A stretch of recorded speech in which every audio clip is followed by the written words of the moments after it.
Blog Talk Radio.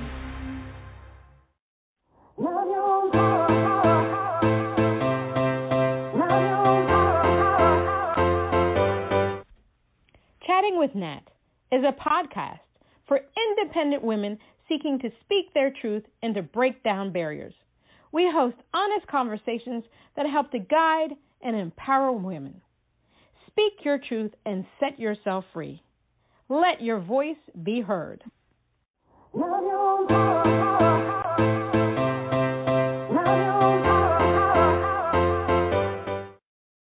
Hi, everyone. This is Chatting with Nat. It's Natalie Jean, c'est Nathalie Jean, and today we have the honor of having singer-songwriter Dallin Applebaum. I hope I said that right. Dallin Applebaum is an alternative songwriter with a knack for melodic, piano-driven songs with a dark-humored spirit. Originally based in New York City, she moved to Nashville in early 2022. Dallin has always been drawn to music. She began playing classical piano at a young age and started singing and writing songs as a teenager. After attending college in New York, Dallin began touring with major pop artists among the likes of Ryan Starr and Rachel Platten, in addition to working with recording artists such as Passion Pit, Phil Phillips, Matchbox 20, and many more among this success. I mean, this is phenomenal because I love Matchbox 20. I love Rob. Among this success, she also won runner-up for Best Folk Song in the John Lennon Songwriting Contest in 2009. Congratulations on that. In 2013, Dallin started an electronic rock band called Skies, who made their way through the Brooklyn indie music scene before she chose to move into writing music on her own. During this time, Dallin also wrote and produced pop songs under the alias Alise Indall. Many of Indall's songs can be heard on TV and film, and I'm That Girl was featured in the promotion for the 2018 USA Women's Olympic team. Awesome sauce. In the process of building her new album, Gray Matters, Dallin began a songwriting club in New York as a place to get together with other songwriters and share ideas. It was through the club that she was able to create a space where she could work through and finish writing all the songs for her album. Gray Matters, due out in January 2023, explores extremes as a means to understanding and appreciating what's between them. Dallin produced and arranged most of the record herself with the help of her husband and a few extremely talented friends. She will continue to play shows in Nashville, New York, and around the country. Until then, she will be releasing singles and music videos from the album. You can pre-save her first single, Desiree, out on Spotify and other platforms today, September 15th, 2022. Let's give her a round of applause. Ooh. Hi, Dallin. How are you? Hi, I'm doing well. How are you? I'm still alive and kicking, you know. Alive and kicking. Alive and kicking. That's all I can say after all this crap that's been going on in the world. So I like to ask this question this way. How have you been in a George Floyd, politics, election, Roe versus Wade, COVID had some babies, polio, monkeypox, oh my God, tsunamis, earthquakes, assassinations, all kinds of new viruses coming up and down the chimney. We had cicadas. I mean, how have you been through all this nonsense? Well, oh man, I hate to say this because I'm doing well. That's okay. That's okay. That's good. You know, like I know that not everybody is, and so, but I've had the past couple of years there's been ups and downs for sure, but I moved out of New York with my boyfriend at the time. Mm-hmm. Then we moved. We actually got married. We moved to Nashville, and we got a puppy. And we both work from home now, so it's not it hasn't been bad for us, but we try and put ourselves in perspective, right? Like every day, just try and be grateful, because I know that not everybody is in that situation where they feel like they're the last couple of years have been good to them, So, yeah. I got to say, I haven't heard about the cicadas. So not everybody we got the cicadas here, and it was crunch, crunch, crunch, crunch, crunch city here. They come out every 17 years, and they were just all over the place. There was no way you couldn't have missed it in where I live in Maryland. You just couldn't. They were everywhere. Oh, wow. Yeah. Geez. But it was their time to flourish. So what can you do about that? Yeah. They came and hopefully they went. Yes, it was weird. It's like all of a sudden, for a couple months they were here, and then bam, they were gone.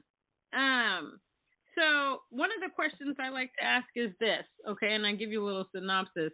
Obviously, as we're talking, the pandemic was awful, okay? People died, people lost limbs, people lost family members. It was just really, depressing time. It's a time where everybody could say, they know how everybody feels because they were in that situation. But on the flip side, there have been positives. So it's okay if there are positive things that came out.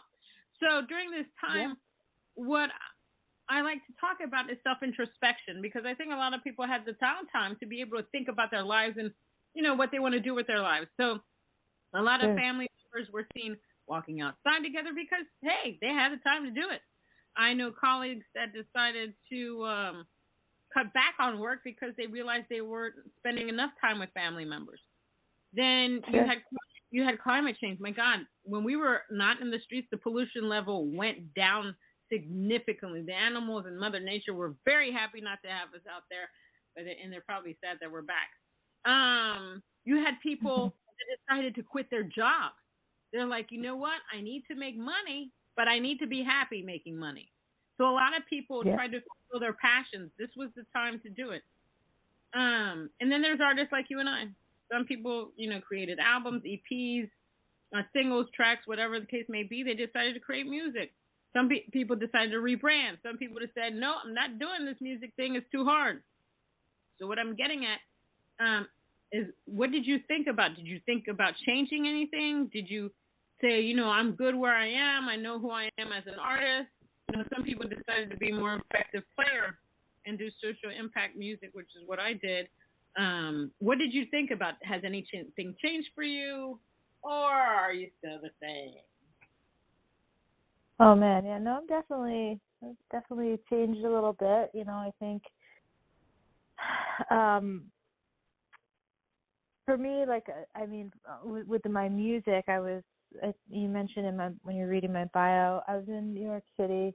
I was in an electronic band, like a duo kind of thing, and I'd always written songs on piano. That's kind of where I started. And then I had, before the pandemic, I had written, 12 or 13 songs while I was still living in New York, and I just hadn't recorded them yet. And so the plan had been, I'm going to have, a producer and go in the studio and hire my friends, play drums and bass and guitar and, all the instruments all in one room. And then pandemic, and all of a sudden, you can't go outside, let alone into a studio. So I just started piecing this album together remotely by sending songs, for example, my drummer he started off in Brooklyn, and then he was in his in-laws' parents' basement in North Carolina with his 4-year-old kid, all this stuff. So the goal for the album really changed, and I didn't want to wait. I'm impatient, and I didn't want to have somebody else involved at that point because there was so much back and forth. So I was like, you know what, I can do this. I can produce this record myself. And so there's a little bit of like an empowerment moment there. Okay. And then it shifted for me, and I was like, yeah, I'm going to do this. As far as like my civ and personality change. I think I've kind of always been the same. You know, I don't think much about that changed, although, you know, maybe people would say differently. Depending on who you ask, I don't know. Well, everybody had something different going on in their lives during this time, but it was just, you know, one of the things I think the pandemic was that people realized they really need physical touch. They need to be around people, those that are extreme extroverts. You know, that are introverts were probably like, oh my God, this is kind of great. But you realize that, you know, screen time just doesn't do it. It just doesn't do it. So how did you get into the music industry? Did you come out of the womb and you were born Dallin? And music were like, that's me. That's how I came out of the world like that. Or was it something that you heard, you saw, that made you say, okay, you know what? Music is my thing. I'm going to do it. Well, I think I've always been a musician. That was like a from the womb thing. I was hanging off the piano before I could talk, and started taking piano lessons when I was like 4 or 5 years old. So that's always been my language. I don't think I knew that. I wasn't, and I guess I'm still not entirely like as interested in the business and the industry. Right. But I knew, like, you know, around the time where kids are deciding what they want to be when they grow up, what college they might want to go to, or, you know, what job they might want to have. I was like, I think I have to be a musician because that's kind of what I do, you know. Even at 16, I knew that. And then, so I went to college for it, and then after college just kept, you know, I started touring and teaching, kind of both touring first and then in between tours teaching music, and that's kind of how I got into both sides of the industry, the touring and recording, and then I'll teach piano and voice and songwriting. Okay. Wow. Well, music is definitely was a great choice for you. Now, how important is it for you to be authentic in your songwriting, and as a musician and as a person? I love that question, because I was just having this discussion actually with my husband Dean, because we've done some writing together, and for me, like, I have to have a very authentic, like, emotional connection to a song. Right. I have to have that thread in order to really connect with it and feel like I'm not just phoning it in. Right. You know, I've been in sessions before where, you know, we're trying to, like, maybe, like, co-write to write, like, a pop thing, and you're trying to, like, maybe, you know, fit into this formula, and I struggle with that, because I'm like, where I need the personal experience and the personal, like, or the emotional context. Now, like, I know there's other writers out there, you know, my husband's one of them, who he can just kind of make up a story, and it's still, you know, it's still this whole other world. It's still really good and interesting, but, you know, he doesn't need that, you know, that personal experience. So I don't know if I just went on a tangent or if I answered your question. I hope I answered your question. Yes, you did. Yes, you did answer the question. I had to ask this question. How was it working with Matchbox 20? Because that's one of my favorite bands. Okay, so technically I'm not supposed to say anything yet, but I don't think it's a big deal. Oh, yes. So you get some juicy stuff. I'll tell you a story first that I'm totally allowed to tell. Okay. Years ago, it really began, it's kind of a long story, but I'll try to make it quick. I was on a plane with my mom when I was like 16, and she had, my CDs because she's my mom. And this guy sits down next to us, and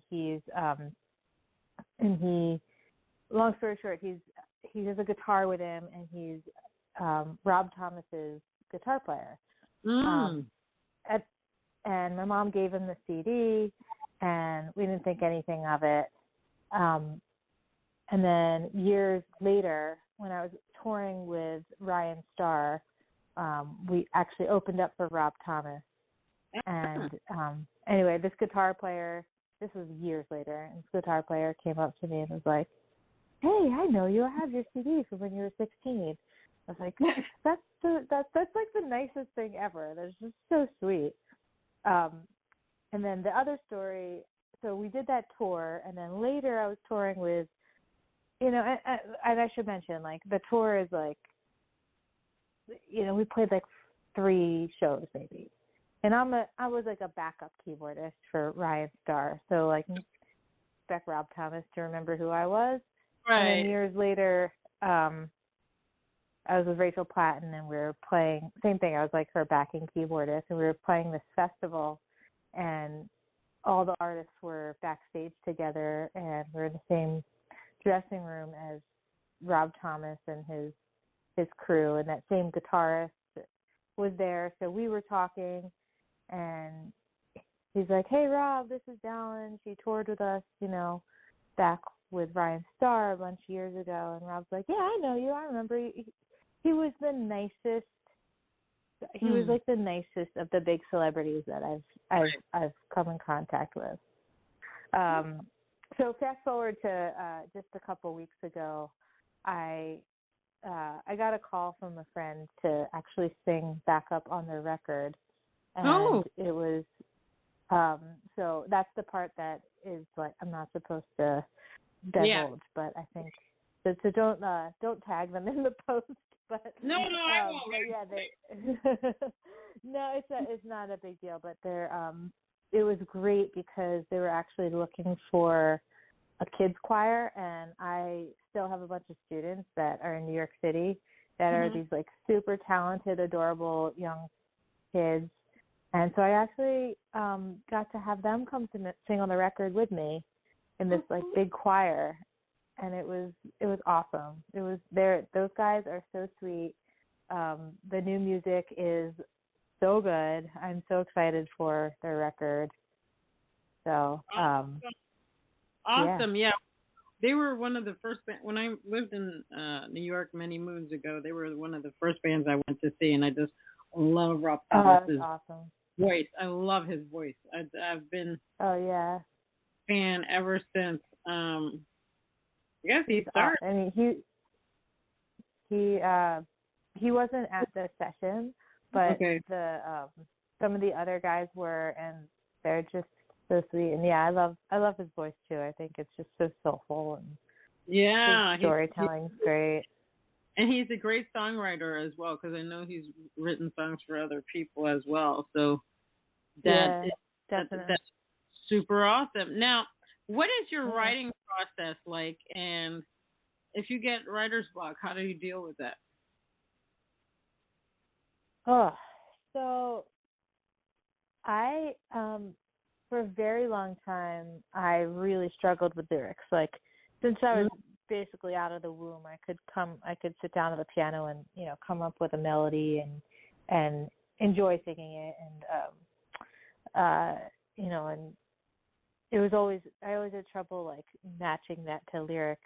So I spent a long time like studying other lyrics and reading about how like other people's process. And I came across this process from this writer. He wrote a book called Writing Better Lyrics.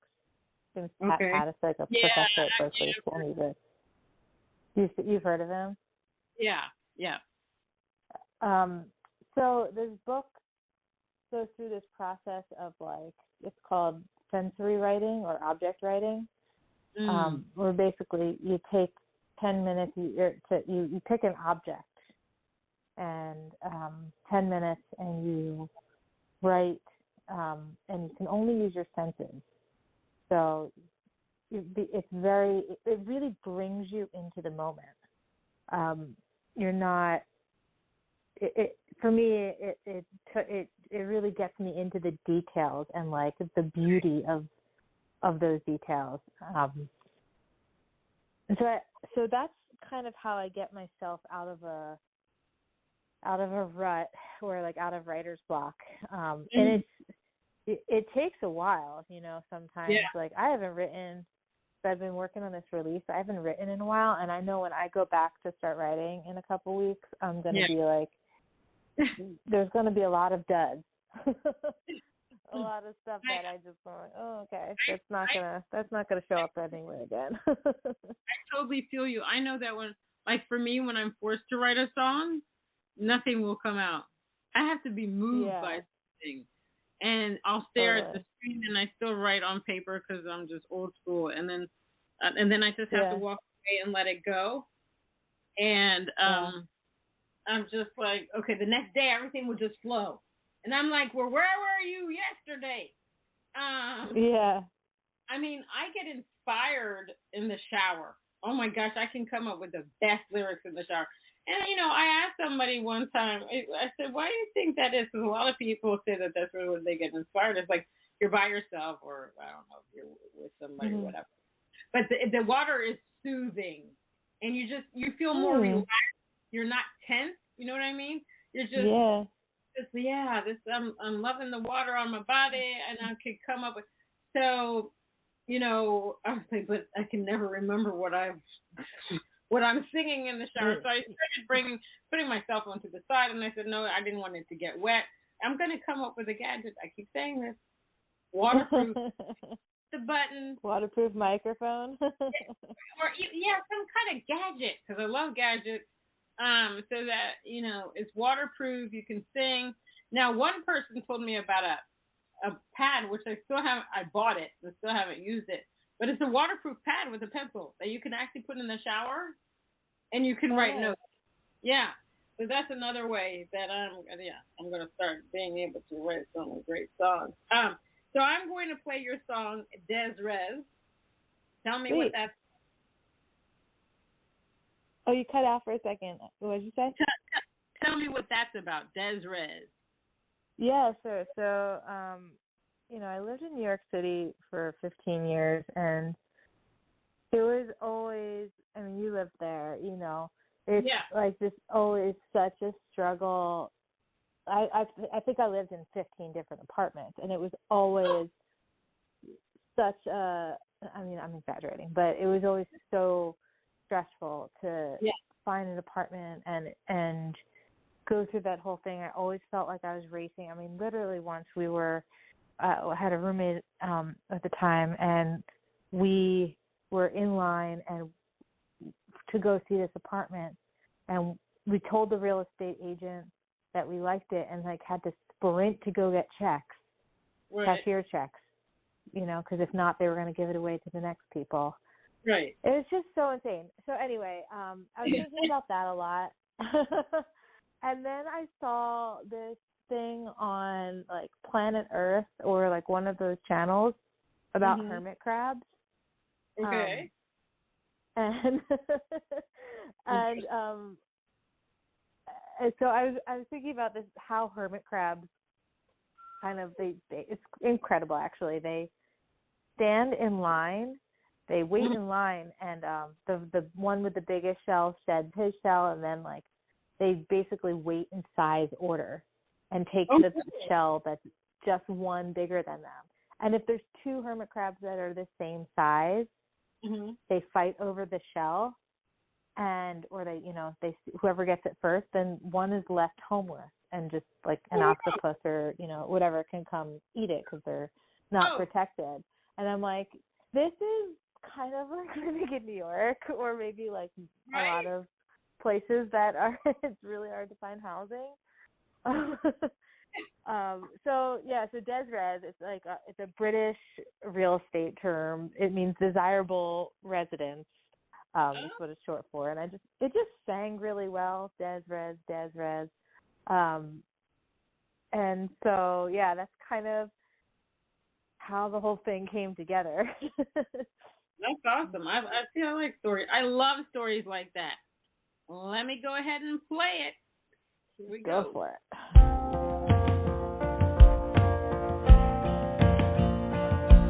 In the endless contest, who grows fastest? I sleepwalk right through the masses, working with one open eye. Eat, sleep, play, then back in line, and it would be nice to gain access to lifestyles not prone to crashes, but I can't seem to get it right. These walls are starting to feel tight. It's safe inside, but the roof is leaking. I bang my head against the wall. Does it bleed? It makes sense. I am fine. I'm alive. I'm adapting to the sand in my eyes. 'Cause I'm tired of waiting for empty shells that wash the shore. And I'm tired of praying demigods to call landlords. And I don't wanna borrow or pay it off tomorrow, but there's limited supply in this desperate.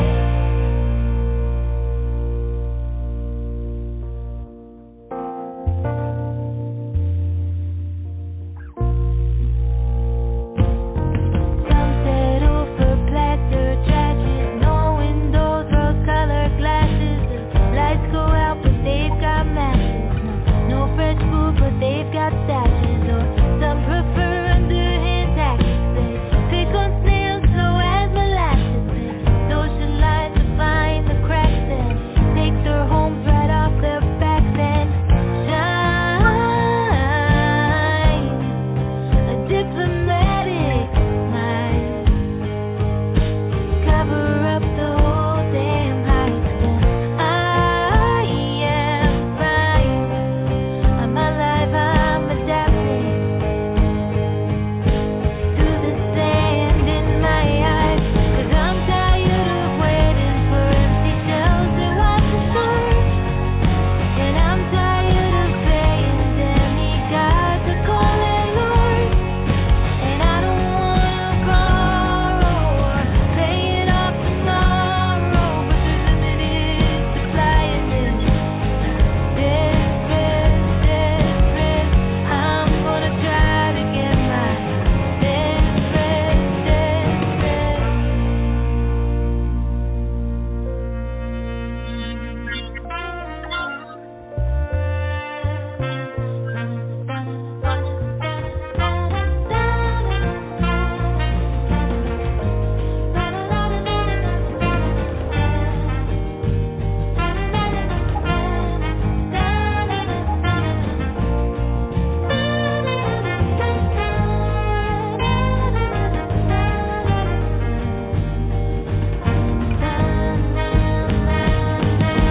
I'm tired of waiting for empty shells to wash the shore. And I'm tired of paying demigods to call landlords. And I don't wanna borrow or pay it off tomorrow, but there's limited supply in this desperate. I'm gonna try to get my desperate. I'm not gonna lie to get my desperate.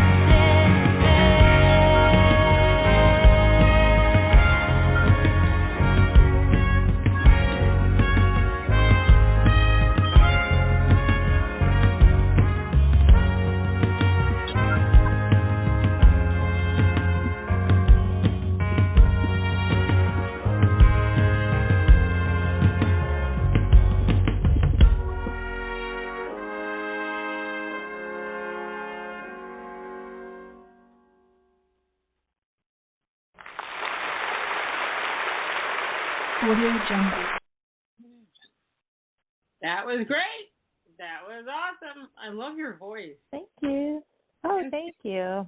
You can see why your one of your songs was featured in the promotion for the 2018 USA Women's Olympic Teams. I think listening to your voice, you can definitely feel that it would be great for any type of show.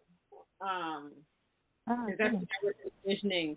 So is sync and licensing part of your plan as well? Yeah, it's not the goal for this record necessarily. Right. But I've done so I was, I guess, oh God, when was it?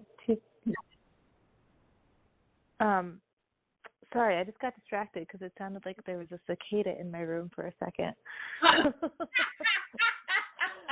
I'm like, what is that noise? It sounds like it's right in my window. Anyway, I came up with I was always writing these pop songs, and they didn't, like I mentioned before, they didn't necessarily have the emotional, I didn't have the emotional connection to them. Right.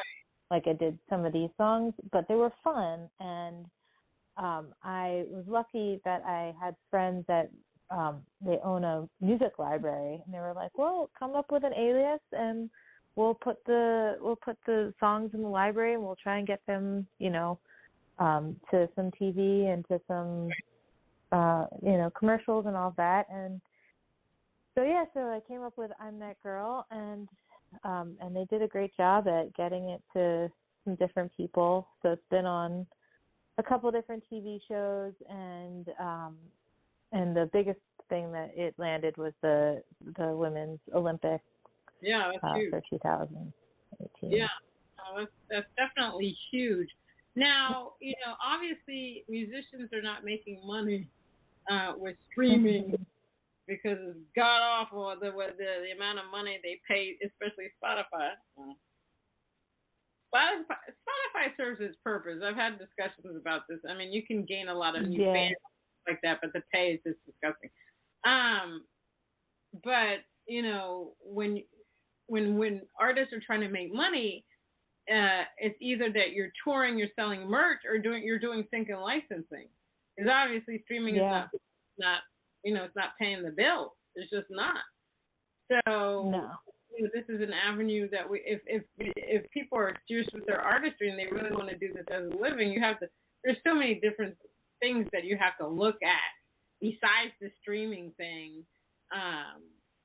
to get paid. Gigs and doing tours if you're able to get a sponsor, because touring is expensive as hell. You seriously have to love the music industry to want to keep doing this. Because I question it every day. I'm like, I love it, my saving grace, but hey. So my question is, what do you love most about being an artist? That's a good question. I mean,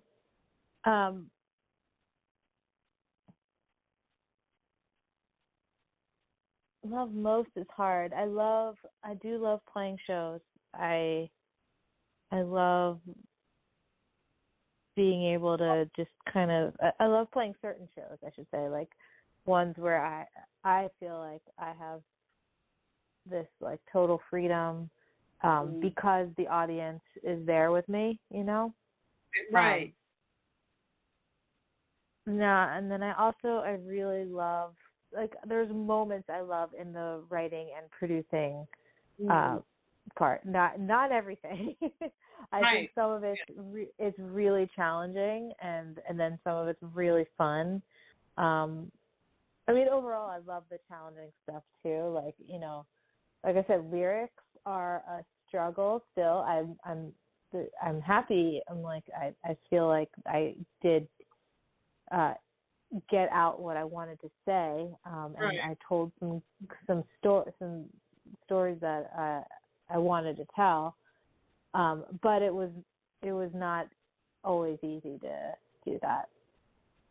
So I guess, I don't know. I do love when once the production starting to come together, and I feel like I'm at the point where I get to put the icing on the cake, which for me is like a bunch of like stacked background vocals. I love that. Or like some like really cool synth thing that's not necessarily a featured part, but it just like lifts the whole production up. I love those little moments. That's really fun for me. Now, you've done a music video for Des Res, and it's an animation, which I love.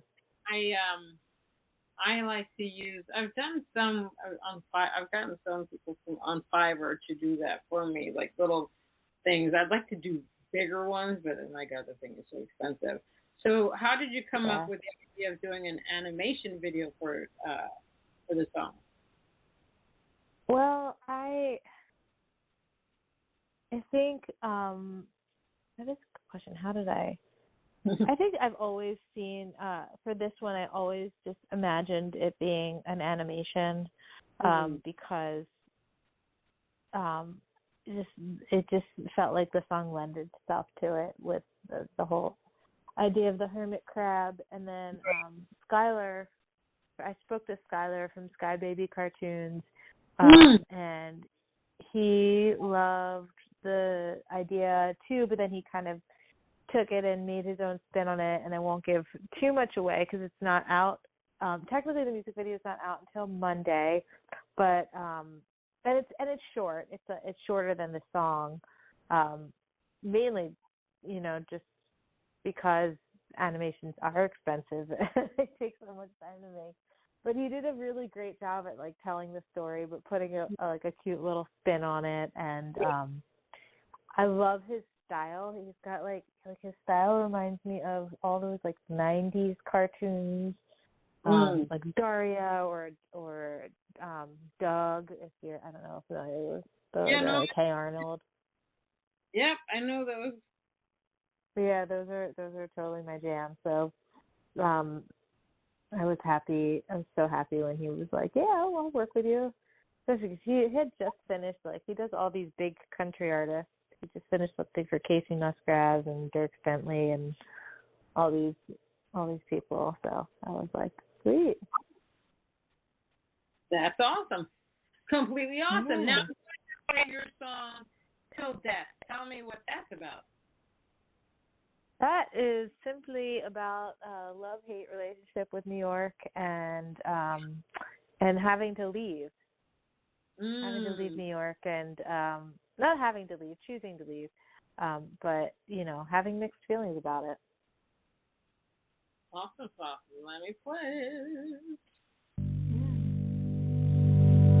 Out of the underworld, yellow cab behind negative floor, flirting hats and scarves, it's all in the air. Now wear my 300 square feet like a badge of honor tonight, race you to the bottom where we kiss through battered halls and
Audio Jungle.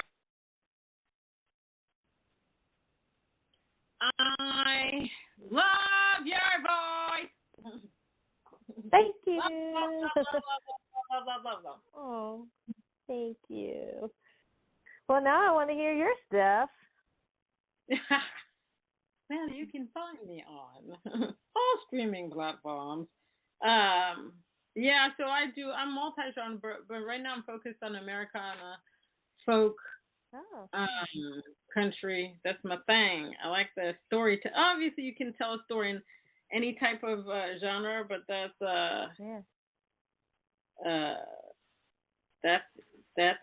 my thing. That's my thing. Now, one of my last sounds questions. like you got to come out to Nashville. Then. Yeah, so I'm going to be out in Nashville. I'm going to be doing, so Sisters in Music is going to have a stage at the Josie Music Awards, which is October 23rd, but the festival is on October 22nd. So I'll be performing a couple of songs. Yeah.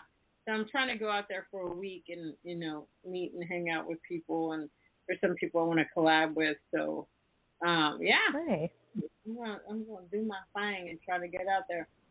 One of the last questions I'd like to ask is this. What are 3 things you wish you had known before you got into the music industry? What's one thing I wish I had known? Yeah, it's hard, right? 3 things. It's hard. My first answer is have a really cool backup job. Right? I don't want to be cynical. Learn programming, learn something you can go on tour with. Because I'm like half kidding, but I'm like also half serious, because then I think what happens is, and this is in my fantasy world, then you get to focus all of your energy on the music you are making. You get to just focus on the pure art part of it. You just get to focus on your expression and the storytelling, or whatever your thing is. You get to focus on that as opposed to trying to make it. That's my kind of cynical answer, I guess. But I'm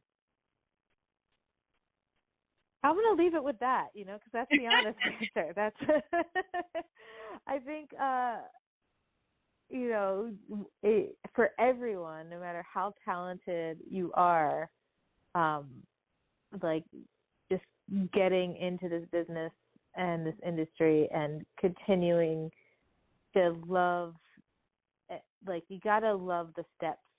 You gotta love the ride. If you're doing it for an end goal, and that's right, and you keep thinking that's what you're gonna love, that's the part of it you're gonna love, then you shouldn't be doing it. I agree. I mean, one of the biggest things that I've learned is it seems like when you start to get into the music industry, you meet so many shady people. Yeah. So it's just it's like they smell you when you're about to do music, and they're like, oh my gosh, I can make you a star, and da da da. So I always tell people to do your due diligence. And do research on everybody that comes in contact you. You make sure you understand a lot of things before you sign off on anybody. Don't pay anybody. Yeah, for sure. This is a lot of work. It's a lot of damn work. You have to be on every social media platform. It's different. The music industry has evolved over time, and it's very different for us, because now when you're creating music, will it work for Instagram? Will it work for TikTok? Will it work for this? Will it work for that? It's a lot harder now to be heard on, even on mainstream radio. A lot of that is play. So it's like, if you really want to do this, you've got to really enjoy music. It's got to be in your soul. And be proud of your own catalog. That's the thing. Be proud of your work. don't try to compete with other people. Be proud of your catalog.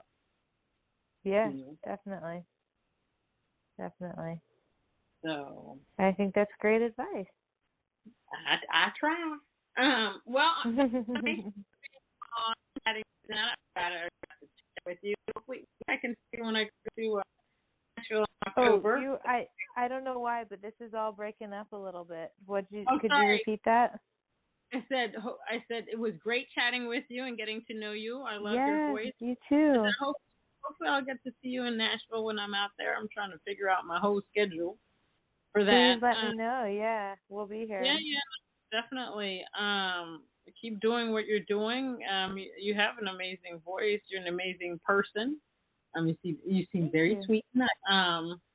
And congratulations on everything, and congratulations on your single coming out today. And I can't wait to hear the rest of the album in 2023. That's going to be awesome. Well, thank you. Thank you. All right, thank everybody. Thank you so much. Yes, that was Dallin Applebaum. You can find her on www.dallinapplebaum.com. If you don't remember that, she's all over the place. You can Google. I'm getting a shirt that says Google me because we can't tell you everywhere we are. It's just too many platforms. It's too much. She's amazing. This was exciting. I love shows like this. We got to know more about her. You got to follow her. You got to stream her music. We need streams, people. It's not making us money, but, it's nice to see the streams. All right, everybody. Until next time on Chatting with Nat. Thank you, Dallin. Thank you. Hey, Dallin. Love it, love it, love it.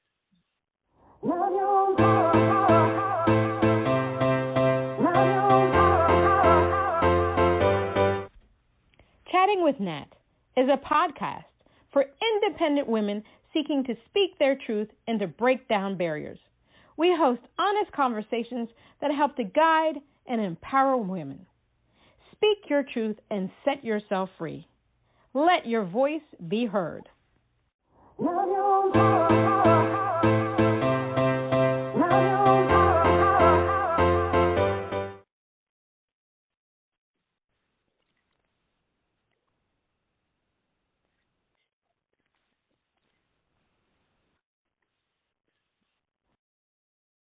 At Grainger, we're for the ones who specialize in saving the day and for the ones who've mastered the art of keeping business moving.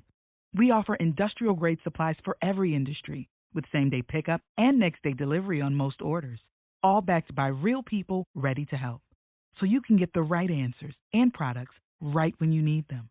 Call, click Grainger.com, or just stop by. Grainger, for the ones who get it done. It is Ryan here, and I have a question for you. What do you do when you win?